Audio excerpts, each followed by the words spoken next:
Okay. Fluid flow is classified into two: streamline flow and turbulent flow. ഞാനന്ന് പറഞ്ഞൊക്കെ തുടങ്ങിയായിരുന്നു, പക്ഷെ നിങ്ങൾക്ക് കേൾക്കാൻ പറ്റിയില്ല. അപ്പൊ നമ്മളൊരു പൈപ്പ് വളരെ പതുക്കെ തുറക്കുവാന്ന് വെച്ചേ. അപ്പൊ നമുക്ക് ഈ എണ്ണയൊക്കെ താഴേക്ക് ഒഴുകുന്ന പോലെ ആദ്യം ഇങ്ങനെ നൂല് പോലെ വെള്ളം വരികയല്ലേ. അതിന്റെ പ്രത്യേകത എന്നാന്ന് ചോദിച്ചാല് എല്ലാ ഫ്ലൂയിഡ് പാർട്ടിക്കിളിന്റെയും വെലോസിറ്റി സെയിം ആയിരിക്കും. Velocity of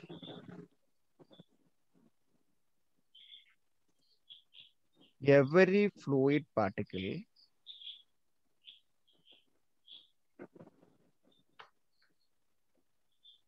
is a constant. Clear അല്ലേ? അതുപോലെ തന്നെ the path taken by a fluid particle, അല്ലെങ്കിൽ ഒരു fluid particle, consider one fluid particle, അത് തൊട്ട് മുമ്പ് പോയ പാർട്ടിക്കിളിന്റെ അതേ പാത്ത് സെലക്ട് ചെയ്യും. മനസ്സിലായോ? That means the path taken by any fluid particle is same as the previous one. ശരിയല്ലേ? The path of any fluid particle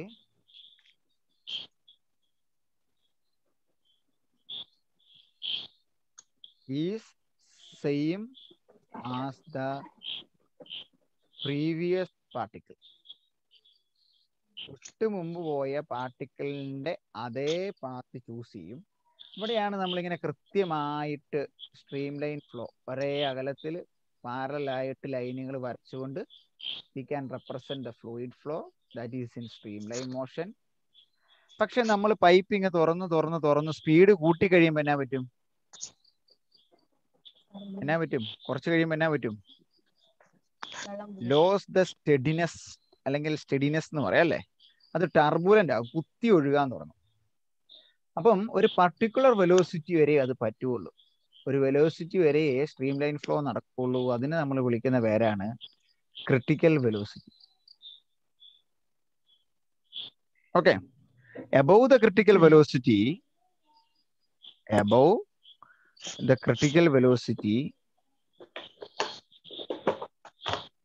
the flow become turbulent, or the steadiness of the flow loss. ആ flow ഒരു കൃത്യമായി ഒഴുകുന്നതിനെ നമ്മൾ study എന്ന് വെച്ചാൽ study flow എന്ന് പറഞ്ഞാൽ മതി, അല്ലെങ്കിൽ സ്റ്റഡിനെസ്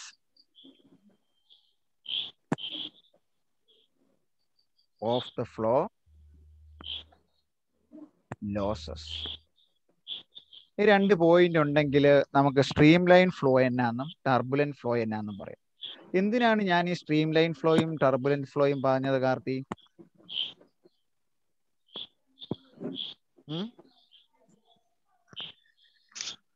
എന്തിനാണ് ഞാനിത് പറഞ്ഞത് ലക്ഷ്മി? നമ്മൾ ബെർണോളിസ് തിയറം പഠിക്കും അല്ലേ? ബെർണോയിൽസ് തിയറം, അതുപോലെ തന്നെ നമ്മൾ പഠിക്കുന്ന മറ്റൊന്നാണ് ഇക്വേഷൻ ഓഫ് കണ്ടിന്യൂവിറ്റി. കേട്ടിട്ടുണ്ടോ? Equation of continuity. ഇതെല്ലാം വാലിഡ് ആകുന്നത് ഏതിന്റെ കേസിൽ മാത്രമേ ഉള്ളൂ? Only in the case of stream line flow. അപ്പോൾ ഒരു എ പാർട്ടിൽ ഒരു അര മാർക്കിന്റെ 1 മാർക്കിന് ചോദിക്കാൻ പറ്റുന്ന ഒരു ചോദ്യമാണ്. It's about stream line flow. Okay. So the Bernoullis theorem or equation of continuity, which are only valid in the case of a streamline flow. That means the velocity of the average fluid particle is a constant, and the flow or the path of the one particle is the similar or same as the path of the previous particle. Then it's a fluid velocity as a constant, but there is a speed limit. After that, the flow becomes turbulent, and that field limit is called critical velocity of the fluid flow. And at that point, or at above that velocity, the steadiness of the flow is losses. Clear? Yeah. So based upon this,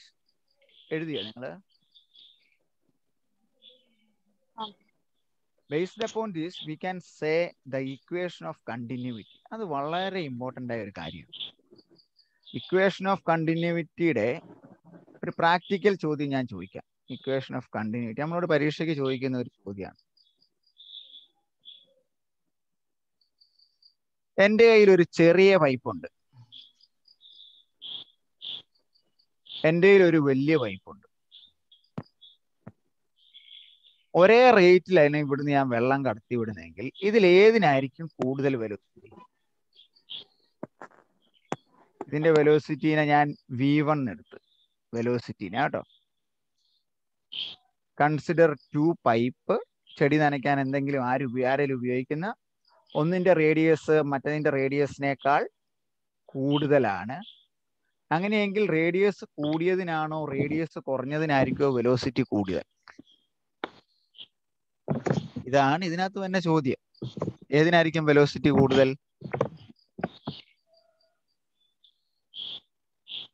ഏതിനായിരിക്കും velocity കൂടുതൽ? രണ്ടാമത്തേനാണോ? വണ്ണം കൂടിയതിനോ? അതെങ്ങനെയാ ശരിയാകുന്നത്?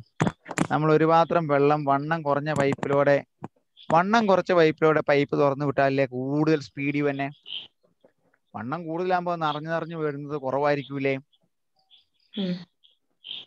അല്ലേ?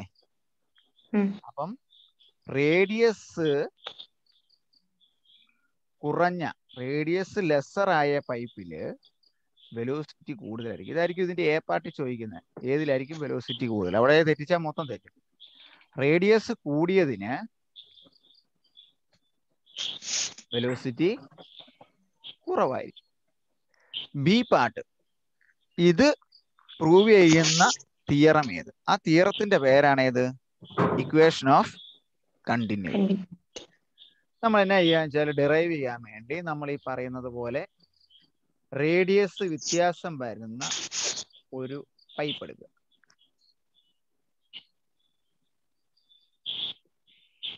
ഇവിടെ വണ്ണം കുറവായിരുന്നു, ഇങ്ങ് വന്നപ്പം വണ്ണം കൂടി വന്നു. ശരിയല്ലേ?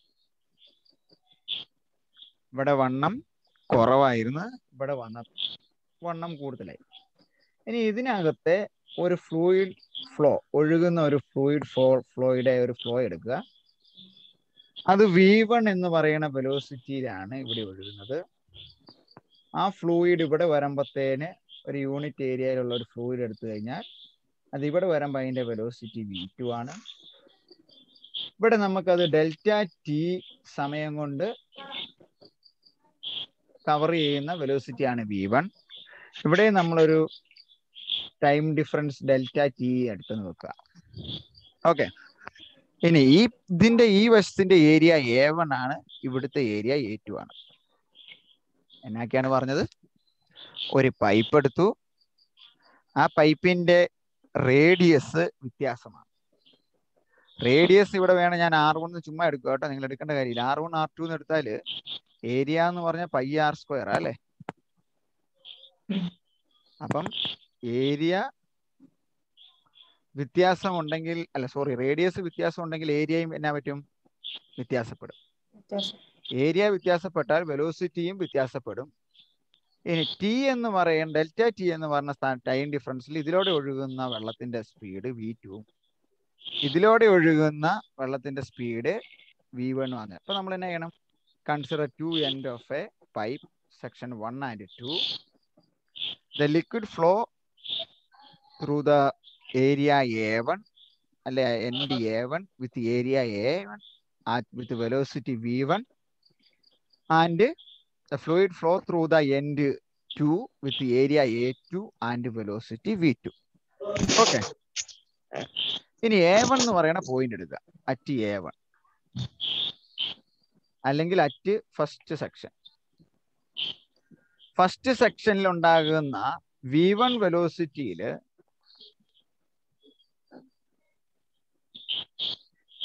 ΔT ടൈം പോയി കഴിഞ്ഞാൽ അവിടെ ഉണ്ടാകുന്ന ഡിസ്പ്ലേസ്മെന്റ് എത്രയാണ്?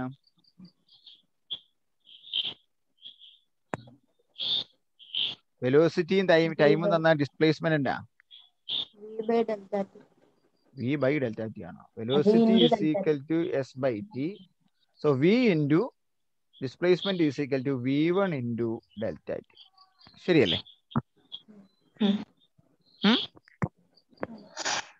അത്രയും ഡിസ്പ്ലേസ്മെന്റ് അല്ലെങ്കിൽ അത്രയും നീളം കിട്ടി. അപ്പൊ അവിടുത്തെ വോളിയം എന്നായിരിക്കും? Volume is equal to area into length എടുത്താൽ പോരെ. അപ്പൊ എത്രയായി? അവിടുത്തെ ഏരിയ A1 ആണ്. A1 V1 ഡെൽറ്റ ടി എന്നായില്ലേ അല്ലേ? വോളിയം എടുത്താൽ ഏരിയ ഇൻറ്റു ലെങ്ത്. ഇവിടുത്തെ ഏരിയ A1 ആണ്. അപ്പൊ A1 V1 ഡെൽറ്റ ടി എന്നായി. Okay, clear? ഇനി മാസ് എത്രയാണ്? വോളിയം തന്നു കഴിഞ്ഞാൽ മാസ് കാണാൻ വേണ്ടി മാസ് ബൈ വോളിയം ആണ് ഡെൻസിറ്റി. അപ്പൊ മാസ് എന്ന് പറയുന്നത് റോ ഇൻറ്റു വോളിയം. നോക്കിക്കോണം, ഇത് വെലോസിറ്റിയുടെ കേട്ടോ. So mass is equal to rho one എഴുതാം. ഒരേ മെറ്റീരിയൽ എഴുതണം. അപ്പൊ rho one equal to rho two equal to rho ആയിക്കോളും. Rho one into A1 into V1 into delta T. That is equation number 1. ശരിയല്ലേ?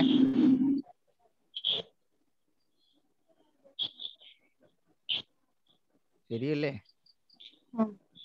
ഇതുപോലെ ഞാൻ സെക്കൻഡ് എഡ്ജ് എടുത്ത്, second എഡ്ജിലെ velocity എത്രയാ? V2 is equal to velocity V2. അവിടെ ഉണ്ടാകുന്ന time എത്രയായിരുന്നു? Delta T തന്നെ. എങ്ങനെ അവിടെ ഉണ്ടാകുന്ന ഡിസ്പ്ലേസ്മെന്റ് എത്രയാ? V2 delta T. Very good. Displacement is equal to V2 delta T. അപ്പൊ ഏരിയ എത്രയായിരിക്കും? A2 V2 delta T. അവിടുത്തെ വോളിയം എത്രയായിരിക്കും? അല്ല, വോളിയം നമ്മൾ എഴുതി അല്ലേ? ഡിസ്പ്ലേസ്മെന്റ് എഴുതി. ഡിസ്പ്ലേസ്മെന്റിനെ ഏരിയ കൊണ്ട് ഗുണിച്ച് വോളിയാക്കി. ശരിക്കല്ലേ? അങ്ങനെയെങ്കിൽ മാസ് എത്രയായിരിക്കും? ρ2 into A2 V2 delta T. ഇനി സ്ട്രീം ലൈൻ ഫ്ലോ ആണെങ്കിൽ ഈ വെള്ളം ഇതിനകത്തെങ്ങും കെട്ടിക്കിടക്കുന്നില്ല, അല്ലെങ്കിൽ ദയർ ഇസ് നോ അക്കുമുലേഷൻ ആണെങ്കിൽ എന്നാ പറ്റും? ഇവിടെ എത്ര വെള്ളം കയറുന്നോ അത്രയും വെള്ളം ഇതിലൂടെ ഇറങ്ങിപ്പോകും. മനസ്സിലായോ? So equal amount of fluid flow at two end. Okay, അത് ഞാൻ ഇവിടെ എഴുതിക്കോട്ടെ ഈ ഇടയ്ക്കകത്ത്. So equal amount of fluid flow through the both ends. അപ്പൊ എങ്ങനെയാകും? രണ്ടും തമ്മിൽ ഇക്വേറ്റ് ചെയ്യാം. ഇതിനെ ഇക്വേഷൻ 2 എന്നോടെ എടുക്കാം. അപ്പൊ എങ്ങനെയാവും? ρ1 A1 V1 delta T is equal to ρ2 A2 V2 delta T അല്ലേ? മുമ്പേ ഞാൻ പറഞ്ഞു റോ രണ്ടും സെയിമാ, ഡെൽറ്റ ടിയും സെയിമാ. ഇത് തീർന്നു. ഇതാണ് നമ്മുടെ final equation. A1 V1 is equal to A2 V2. ഇതിനെയാണ് ഇക്വേഷൻ ഓഫ് കണ്ടിന്യൂറ്റി എന്ന് പറയുന്നത്. ഇനി ഞാൻ ചോദിക്കട്ടെ, A1 V1 equal to A2 V2 എന്നാന്ന് പറഞ്ഞാൽ ഇത് ഇപ്പൊ 10 ഈക്വൽ ടു 10 എന്ന് പറഞ്ഞ പോലെ ഇറങ്ങണം.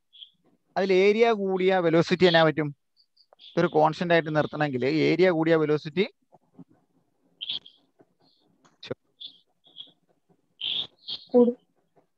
അങ്ങനെയാണ്. ഏരിയ കൂടിയ വെലോസിറ്റി കൂടിയ ഈ കോൺസ്റ്റന്റ് വലുതായി പോയല്ലേ. മൊത്തം 10 കിട്ടണം.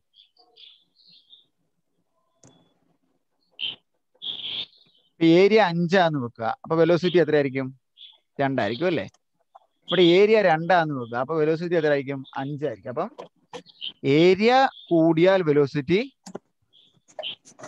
കുറയും. Because one side is a constant or A into V always A constant.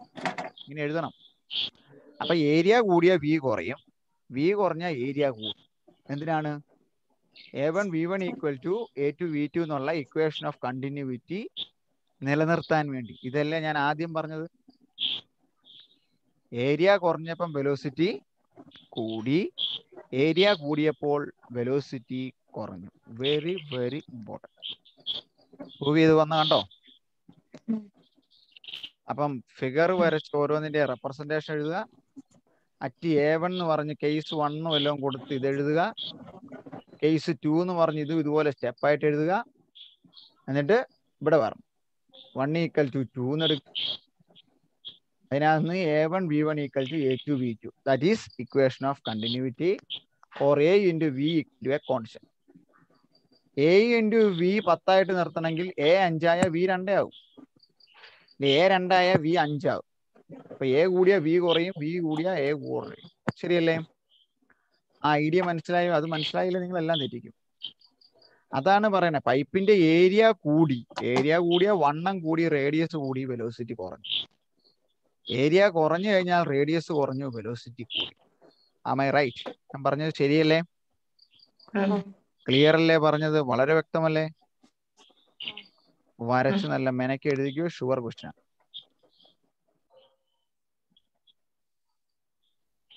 Equation 1ഉം 2ഉം വാലിഡ് ആകണമെങ്കിൽ ആദ്യത്തെ ഈ എൻഡിലൂടെ കയറുന്ന അതേ മാസ് ഫ്ലൂയിഡ് ഇതിലെ പുറത്തോട്ട് ലീവ് ചെയ്യണം. So equation of continuity is called conservation of mass. നമ്മൾ കൺസർവേഷൻ ഓഫ് എനർജി എന്നൊക്കെ പറഞ്ഞ പോലെ law of conservation of mass. കേട്ടോ? അങ്ങനെ പല ഓപ്ഷൻ ചോദിക്കാം. ഇതിനെ ഇങ്ങനെ പറയാവോ? എന്തുകൊണ്ടാണ് അപ്പറേ ഇപ്പറേ മാസ് ഒരേപോലെയാണ് പോണത്? അങ്ങനെയെങ്കിൽ അത് എങ്ങനെയാണ് വാലിഡ് ആകുന്ന equation? A × V = a constant. Volume area കൂടിക്കഴിഞ്ഞാൽ വെലോസിറ്റി കുറയും, ഏരിയ കുറഞ്ഞു കഴിഞ്ഞാൽ വെലോസിറ്റി കൂടും. പ്രൂവ് ചെയ്യാൻ പറഞ്ഞാൽ പടം വരച്ച് കൃത്യമായിട്ട് എഴുതണം.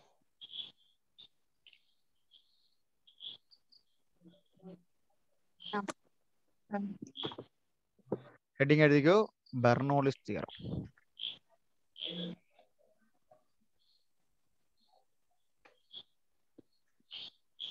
Bernoulli's Bernoulli's theorem. ആദ്യം പറയട്ടെ, ഞാനിപ്പോ പറഞ്ഞായിരുന്നു ഏതായിരുന്നു? സ്ട്രീം ലൈൻ ഫ്ലോ ആയിരിക്കണം എന്നല്ലേ ഇത് വാലിഡ് ആണെങ്കിൽ. അതിന് മുമ്പ് ഒരു കാര്യം പറയുന്നുണ്ട്. It is an incompressible gas. അതെന്നാന്ന് ചോദിച്ചാല് ഇൻകംപ്രസിബിൾ ഗ്യാസിന്റെ കേസിലായിരുന്നു നമ്മുടെ പാസ്കൽസ് ലോ വാലിഡ് ആവുണ്ടായിരുന്നുള്ളൂ. എവിടെയെങ്കിലും ഒരു പ്രഷർ അപ്ലൈ ചെയ്താൽ എല്ലായിടത്തും സെയിം പ്രഷർ എന്ന് പറഞ്ഞു. അപ്പൊ നമ്മൾ എടുക്കുന്ന ഫ്ലൂയിഡ് ഒരു ഇൻകംപ്രസിബിൾ ആയിരിക്കണം, ഒരു നോൺ വിസ്കസ് ആയിരിക്കണം. വിസ്കോസിറ്റി ഞാൻ പറഞ്ഞില്ല, പറഞ്ഞോളും. വിസ്കോസിറ്റി അല്ലെ വിസ്കസ് ഫോഴ്സ് കുറവായ ഒരെണ്ണായിരിക്കണം. And the flow is in stream line. Then the law state that then the summation of the pressure plus kinetic energy plus potential energy, ഇതെല്ലാം പെർ യൂണിറ്റ് വോളിയം കേട്ടോ. Kinetic energy per unit volume plus potential energy per unit volume equal to a constant. മനസ്സിലായില്ലേ? Simple ആയിട്ട് പറഞ്ഞില്ലേ? So പ്രഷറിന് നമുക്ക് എങ്ങനെ എഴുതാം? Pressure P plus kinetic energy എന്ന് പറഞ്ഞാൽ ഹാഫ് mv² ആണ്. ഓക്കെ, യൂണിറ്റ് വോളിയം എന്ന് പറയുമ്പം m/v ആകുമ്പം റോ ആയിപ്പം. So half ρv² plus mgh ആണ്. അതിനെ നമ്മൾ പെർ യൂണിറ്റ് വോളിയം m/v എടുത്തു കഴിയുമ്പം ρgh, that is equal to a constant. This is the Bernoulli's theorem. വളരെ എളുപ്പമാണ് മനസ്സിലാക്കിയത്. അതായത് in the case of an incompressible non viscous streamline flow of a fluid, then the pressure plus kinetic energy plus unit volume plus potential energy plus unit volume is a constant. ഈ equation നമ്മൾ മുമ്പ് പറഞ്ഞ പോലെ മറ്റേ പാടും എഴുതാം. Kinetic energy എന്ന് പറയുന്നതിനെ pressure plus half mv² plus mgh equal to a constant. Problem എന്നാൽ ഇങ്ങനെ ചെയ്യാം. യൂണിറ്റ് വോളിയം ആണെന്ന് പറഞ്ഞു. അപ്പം pressure plus half m/v into v² plus m/v into gh equal to a constant. m/v എന്ന് പറഞ്ഞാൽ എന്നാ? Raw. p plus half ρv² plus ρgh equal to a constant.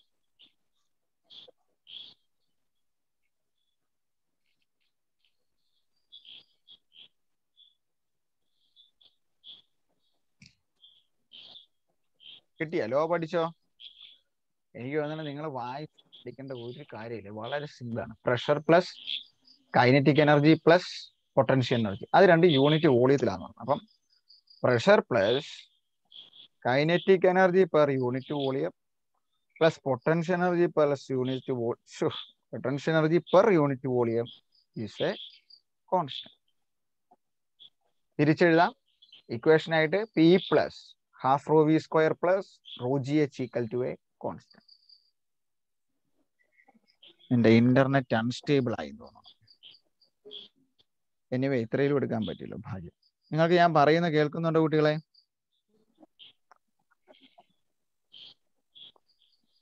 Hello,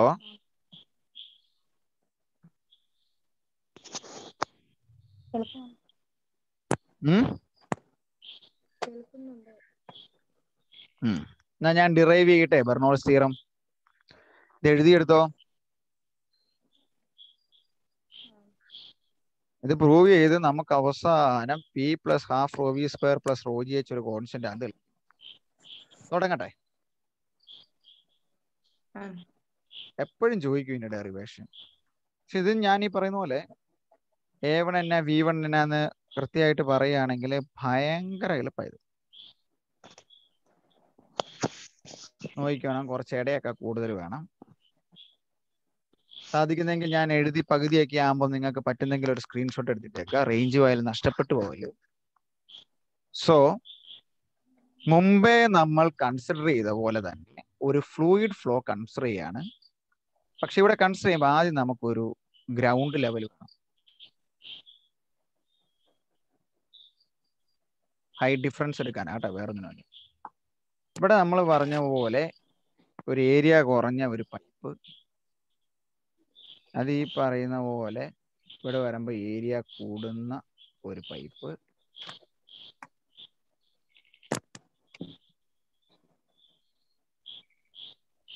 അപ്പൊ നമുക്ക് ഓട്ടോമാറ്റിക്കലി അറിയാം ഇവിടം വരെയുള്ള ഹൈറ്റും ഇവിടം വരെയുള്ള ഹൈറ്റും വ്യത്യാസമാണ്. ആ ഹൈറ്റ് വ്യത്യാസം എടുക്കാനാണ് ഞാൻ ഈ പറയണ ഗ്രൗണ്ട് ലെവൽ ഞാൻ വരച്ചത്.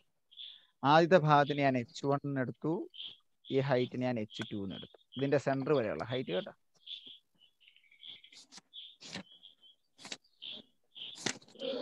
അത് ക്ലിയർ അല്ലേ? H1 H2 കുഴപ്പമൊന്നുമില്ലോ. നമ്മൾ മുമ്പേ പറഞ്ഞ പോലെ ഇവിടെ ഒരു ഫ്ലൂയിഡ് ഒരു യൂണിറ്റ് ടൈം ഡെൽറ്റ ടിയിൽ ഒഴുകുന്ന V1 വെലോസിറ്റിയിൽ ഒഴുകുന്ന A1 ഏരിയ ഉള്ള വശം, ഇവിടെ ഏതാണ് A2 area, V2 velocity, delta T time ഡിഫറൻസിൽ ഒരു ഫ്ലൂയിഡ് ഫ്ലോ. ഫ്ലൂയിഡ് ഫ്ലോ അല്ലെങ്കിൽ അതിന് ഫ്ലക്സ് എന്നൊക്കെ പറയും കേട്ടോ. ഫ്ലൂയിഡ് ഫ്ലക്സ് എന്ന് വിളിക്കും, ഫ്ലക്സ് റേറ്റ് എന്നൊക്കെ പറയും. അപ്പൊ ഇവിടം വരെ ഉണ്ടാകുന്ന ഡിസ്പ്ലേസ്മെന്റ് എന്ന് പറഞ്ഞാൽ നമുക്ക് മുമ്പേ അറിയാം. ഡിസ്പ്ലേസ്മെന്റ് പറഞ്ഞാൽ V1 ഇൻറ്റു ഡെൽറ്റ ടി. ഇവിടെ ഉണ്ടായ ഡിസ്പ്ലേസ്മെന്റ് എന്ന് പറയുന്നത് V2 ഇൻറ്റു ഡെൽറ്റ ടി അല്ലേ? ഡിസ്പ്ലേസ്മെന്റ് എന്ന് പറഞ്ഞാൽ വെലോസിറ്റി ഇൻറ്റു, ശരിയല്ലേ? റോസ് കളർ കൊണ്ട് എഴുതിയേക്കാം, തെറ്റിക്കല്ലേ. അതാ ഞാൻ പറഞ്ഞു ഭയങ്കര എളുപ്പമാണ് ഇത്. പിന്നെ ഇവിടുത്തെ പ്രഷർ P1 കുറച്ച് സൈഡ് വേണം. ഇവിടുത്തെ പ്രഷർ P1, ഇവിടുത്തെ പ്രഷർ P2.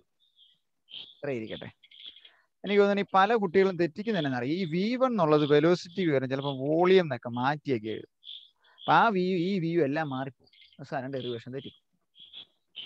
അപ്പൊ കുഞ്ഞ് V1 ആട്ടെ, ഇത് സ്മോൾ V1. സ്മോൾ V1ഉം സ്മോൾ V2ഉം എൻ്റെ വെലോസിറ്റിയാണ്. തെറ്റിച്ചേക്കല് കേട്ടോ.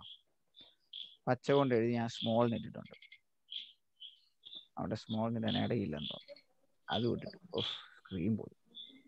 സ്മോൾ തുടങ്ങുക. കേസ് 1 ഞാൻ ആദ്യത്തെ എൻ്റെ എടുത്തു.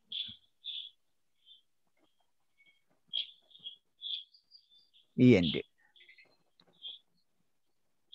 അവിടുത്തെ ആ ഫ്ലൂയിഡ് ഒഴുകാൻ എടുക്കുന്ന വർക്കിനെയാണ് ഞാൻ ഡിസ്പ്ലേസ് ചെയ്യുന്നത്, ഇക്വേറ്റ് ചെയ്യണം. വർക്കിന്റെ ഇക്വേഷൻ എന്നാ? Force into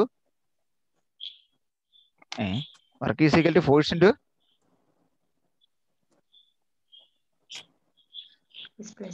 very good displacement. ഇവിടുത്തെ ഫോഴ്സിനെ എല്ലാ ലെറ്ററും കൊണ്ട് എഴുതിയ പോലെ തന്നെ F1 എടുക്കാം. ഇവിടുത്തെ ഫോഴ്സ് F1, ഇവിടുത്തെ ഫോഴ്സ് F2. അപ്പം work is equal to F1 force into displacement എത്രയാന്നാ പറഞ്ഞേ? V1 ഇവിടെ എഴുതി വെച്ചിട്ടുണ്ടോ വല്ല ഡിസ്പ്ലേസ്മെന്റ്? V1 ഡെൽറ്റ ടി അല്ലേ ഇവിടുത്തെ ഡിസ്പ്ലേസ്മെന്റ്? ഇവിടുത്തെ എത്രയാ?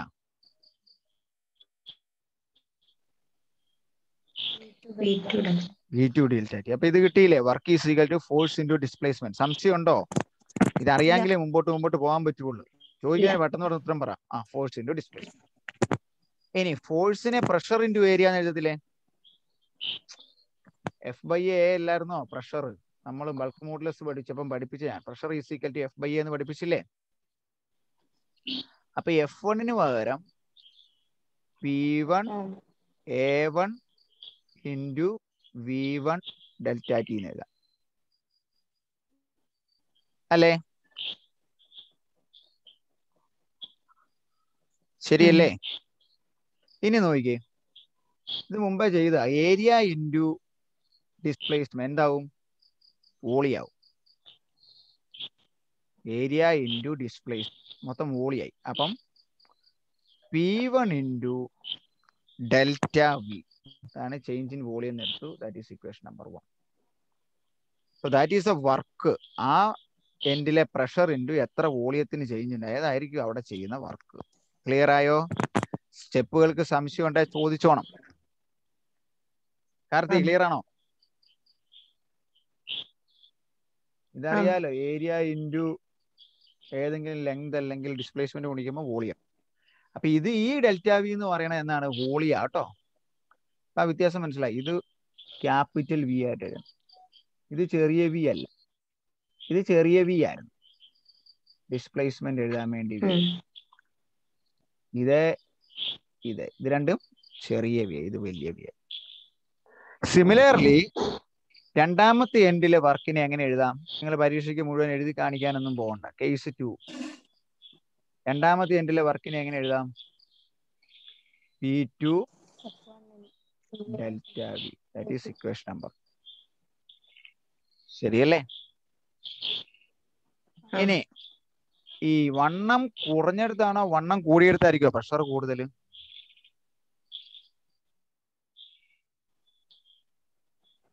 വേണ്ട, അങ്ങനെ ചിന്തിക്കേണ്ട. നിങ്ങൾ ചേഞ്ച് ഇൻ പ്രഷർ അല്ലെങ്കിൽ എത്ര വർക്ക് ഡെൽറ്റ വി അല്ലെങ്കിൽ ചേഞ്ച് ഇൻ വർക്ക് എന്ന് പറയുന്നത് W1 മൈനസ് W2 എന്ന് എടുത്തേക്കുക. അപ്പൊ എങ്ങനെയാവും? P1 delta V minus P2 delta V.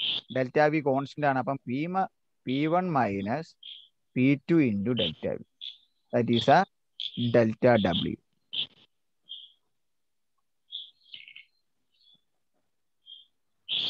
മനസ്സിലായോ അവിടം വരെ?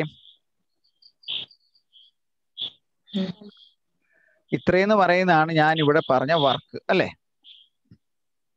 ഞാൻ ഈ വർഷം തന്നെ ആദ്യത്തെ ചാപ്റ്ററിൽ പറഞ്ഞായിരുന്നു, വർക്ക് തന്നെയാണ് എനർജി എന്ന് പറഞ്ഞൊരു കൺസെപ്റ്റ്. ഇവിടെ എന്നാ ചെയ്യുന്നതെന്ന് വെച്ചാല് law of conservation of energy എടുക്കും. ഇനി അങ്ങനെ എഴുതിയാൽ consider the law of conservation of energy. അപ്പൊ നമുക്കറിയാം ഈ എനർജി എന്ന് പറയുന്നത് അല്ലെങ്കിൽ ടോട്ടൽ എനർജി എന്ന് പറയുന്നത് kinetic energy plus potential energy ആയിരിക്കും.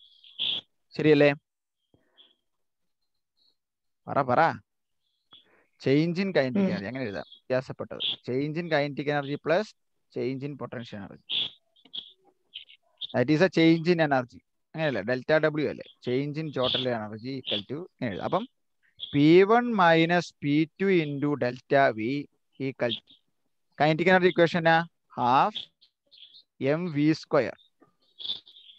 v² എന്ന് പറയുമ്പോൾ V2 minus V1 whole square. ശരിയല്ലേ?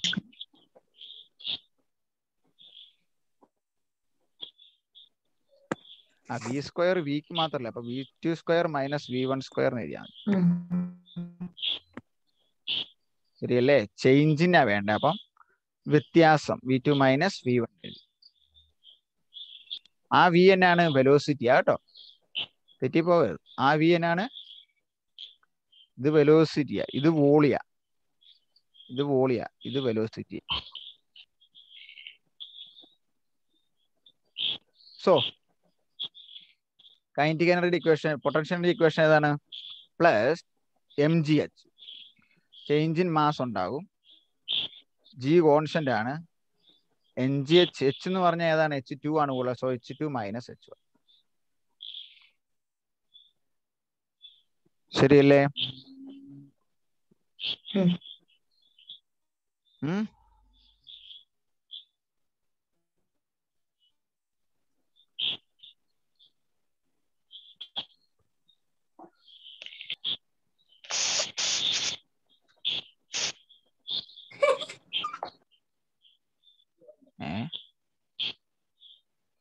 എന്നാ പറ്റി?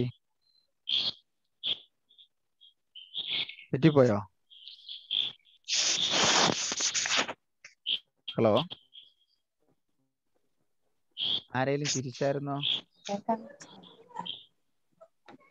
നിങ്ങൾ ആരെങ്കിലും ചിരിച്ചായിരുന്നോ? ചുമ്മാ അല്ല, ഞാനേ ആലോചിക്കുമായിരുന്നു, ഞാൻ പറഞ്ഞതിനകത്ത് വല്ല തെറ്റും വന്നോ? അതുകൊണ്ടാണോ? അല്ല, എന്തോ? അനിയൻ വന്ന് തിരിച്ചതാ. അത് സാരമില്ല. ഇവിടെ നോക്കിക്കേ, ഇനിയിപ്പോ എന്നാ ചെയ്യാൻ പറ്റുന്ന വെച്ചാൽ ഈ ഡെൽറ്റ വിനെ കോമൺ ആയിട്ട് എടുത്ത് വെട്ടിക്കളയണം. ഞാൻ ഇവിടെ രണ്ടിടത്ത് എം ഉണ്ടല്ലേ, അപ്പൊ എമ്മിനെ ഡെൽറ്റ വി എന്ന് പറഞ്ഞാൽ വോളിയായിരുന്നു, ഇത് ക്യാപിറ്റൽ വി ആണ്. അപ്പൊ റോ ഇൻറ്റു വി എന്നുള്ള ആ ഫോമിലേക്ക് ഇടുക. അപ്പൊ P1 minus P2 into delta V equal to half into mass by volume density M by V. അപ്പം റോ ഇൻറ്റു ഡെൽറ്റ വി എന്ന് കൊടുത്തു കഴിഞ്ഞാൽ റോ ഇൻറ്റു ഡെൽറ്റ വി എന്ന് കൊടുത്താൽ എം ആയി. പിന്നെ V2 square minus V1 square plus rho into delta V into G into H2 minus H1. പറ്റുന്നില്ലല്ലോ? ഇപ്പൊ ഇവരെ വെട്ടിക്കളയാം. ശരിയായില്ലേ?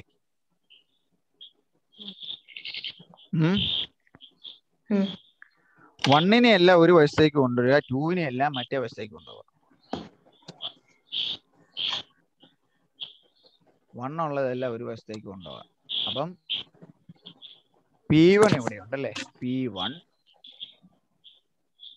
ഇവിടെ V1 മൈനസ് അവിടെ വരുമ്പോൾ പ്ലസ് ആവും, plus half rho V1 square plus H1 ഇപ്പറേ വരും, rho G H1 is equal to P2 അവിടെ നെഗറ്റീവ് ആണ്, ഈക്വൽ ടു ഇപ്പറേ വരുമ്പോൾ പോസിറ്റീവ് ആവും, P2 plus half raw V2 square plus rho G H2.